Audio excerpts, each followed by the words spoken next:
Okay. So Steven Jackson, former NBA champion with the San Antonio Spurs, completely forgot about that. I knew him mostly on the Warriors. Yeah. He was Captain an Jack, angry we used to guy. call him.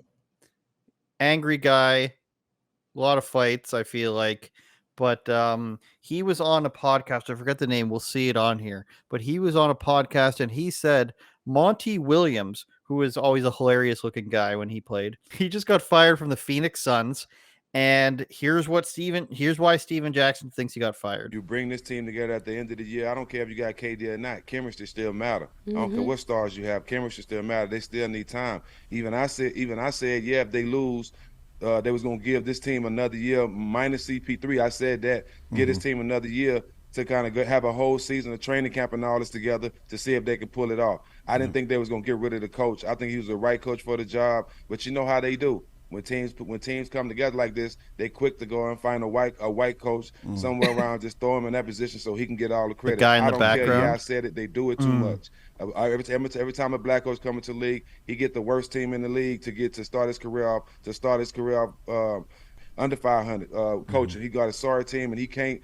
His team won't win till he's like 6 years in coaching where he finally gets some stars. But coaches like a situation like this, they always find a white coach somewhere around, just like they did Steve Nash in Brooklyn. Gonna throw him in the spot where the team is really already basically together. I think Monty Williams is a great coach, and that's why as soon as he in the next day or two, you're gonna see him coaching somewhere else. He should have been having that job. They did Monty wrong. They know they shouldn't have done that.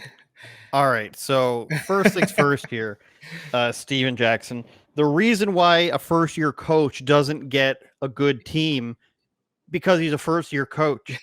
You're not just gonna if you're the Timberwolves or something, or I don't know, whoever you see as a perpetually bad team. You're not just gonna go out and you're not gonna get Phil Jackson. You're not just gonna get these championship winning coaches. Bad teams have to go after new coaches or coaches that have been fired elsewhere. That's how it works. So no matter which race you are, I could think of white coaches and black coaches. No matter what race you are, you're not going to get gifted a good team in your first couple of years. There is exceptions, of course. I mean, what's his name? Eric Spoelstra or whatever. I don't know how long he was coaching for, but he sat there and did nothing. There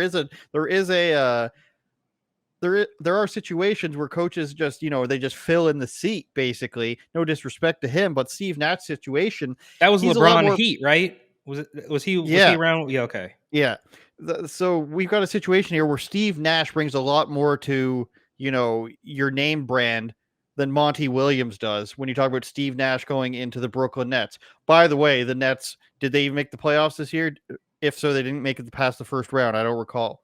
But big difference there, first of all. But to say that they just, fire a coach when the team's getting good and then they hire a white coach to get all the glory. It's just one of these same things. And as we didn't see the tweet, but Gary Sheffield said he's one of these guys who gets the people who already hate the country to tell him what to think about, race relations and black coaches and stuff like that. So people who already are going to say this no matter what. The second thing here is that he actually turned out to be wrong. According to most reports, the reports that I read said that KD, Kevin Durant, and Devin Booker had a part to play in the firing of Monty Williams.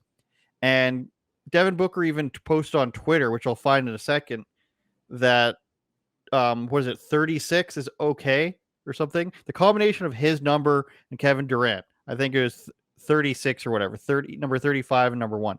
Yeah. Denoting that they don't really care. Colin Cowherd said the same thing. This is what he heard, that they had a part to play in it. Of course, maybe coaches just suck, Steven Jackson. Have you ever considered that? And who is Phoenix looking at?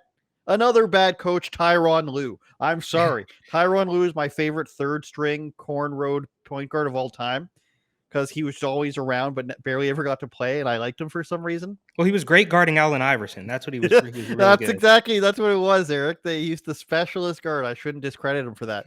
But they're going after, a black coach. It's the same thing that happened in the NFL where they tried to say, the Buccaneers quarterback was black and the Giants interim quarterback was black, and they're going to get rid of them because they only give them a couple years. whereas Frank Reich for the Indianapolis Colts gets so much longer, even though he got fired somewhat later. Like, they can't help but jump on this and then only to be proven wrong. So this is going to be another L. And my last point here is who is taking these guys from the NBA and putting them on shows and acting like these guys were always like good voices for the sport, acting like these were always guys giving intelligent answers. Kendrick Perkins is one terrible center. Oh, he's got great opinions. He couldn't shoot a free throw. He couldn't do anything really. Third or fourth string center. Oh, Steven Jackson, he got in a lot of fights. He was a kind of a role player. Oh, great. And then you go move over to football. Shannon Sharp, yeah, he was good, but guy can't put together an intelligent thought. I'm sorry. And then they keep putting these loud ass guys on there like they know something, and then this is what they turn to. This has really triggered you. Well, I'm just so sick of hearing these guys just be like, well, it must be a race thing. Down in down in Phoenix, everything's so racist in the organization that we'll have an entire team of black guys, but the black coach is too far. And we also have to remember too, it wasn't that long ago. What was it, last season? It wasn't that long ago that they made this whole big scene about the owner because the owner said something that was apparently racist. I mean, they are I know now that you're not supposed to use the term scalp, but this is what they're doing. They're just looking for it, right? Do you remember the story about the owner? You remember that, right? The Phoenix Suns owner who said he said or did something. This wasn't even that long ago. He said or did something that the establishment had deemed racist, even though, as I recall, he had done it a year prior to that and nobody cared. It was, I think, quite obviously a joke, but somebody had it out for him. So they put it all over the news and then forced him to sell the team. So, I mean, I'm sure he's not struggling from it, but it's like they will do anything to get their scalp. And it's just funny that it's the same organization. Also, Chris Paul was involved because he plays for the Suns, and the Clippers also had a situation with a racist owner. That one may be true, neither here nor there. Chris Paul was also involved. And as far as Steven Jackson is concerned, he turns it into this like weird conspiratorial thing, bro. Do you think the team doesn't want to win?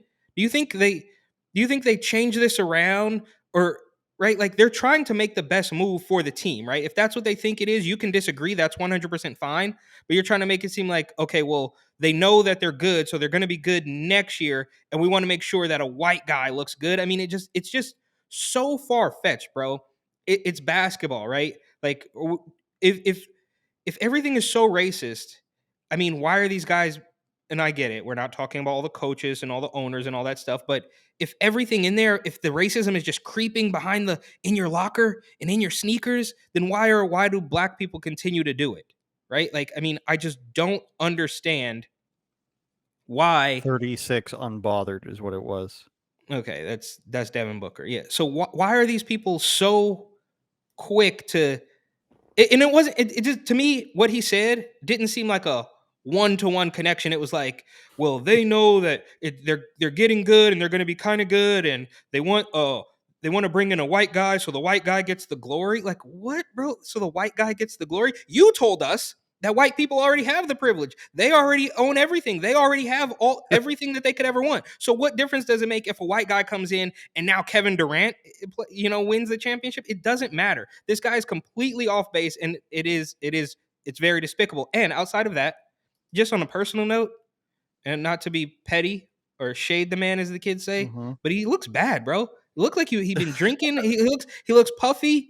He's got his chains coming out of his sweatshirt like a high school kid.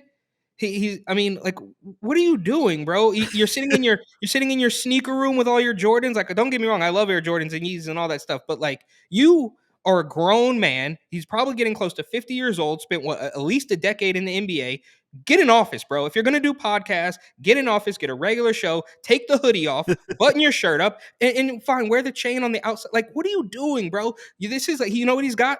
He's got Scottie Pippen syndrome. Like, his wife stepped out on him, so now he has to pretend to be a 25-year-old so he can attract some young people. And it doesn't look good, bro. You look unhealthy. Turn it up, Jordan.